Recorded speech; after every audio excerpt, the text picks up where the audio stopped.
La première grande recommandation concerne bien sûr la mission internationale, la mission multinationale qui est prévue pour un déploiement prochainement en Haïti.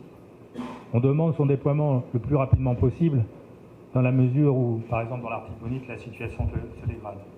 Ça, c'est la première grande recommandation. La seconde recommandation concerne des sanctions. On demande au Conseil de sécurité de rapidement mettre à jour la liste des personnes sanctionnées.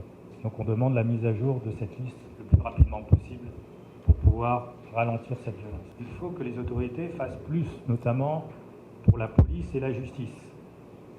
On demande par exemple à une revalorisation du statut des policiers dans cette zone, comme à travers le pays, notamment une augmentation de leur salaire.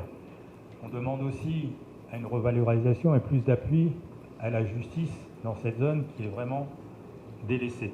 On demande à ce que plus de programmes d'appui, comme vous l'avez vu, les agriculteurs ont été ciblés, programmes de résilience et pas uniquement des appuis humanitaires soient apportés à ces populations.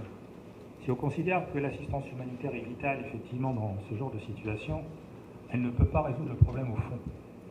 Et on donc demande aux acteurs internationaux d'adapter leur programme d'intervention pour travailler plus sur la résilience des agriculteurs, mais aussi établir des mécanismes peut-être de résolution des conflits.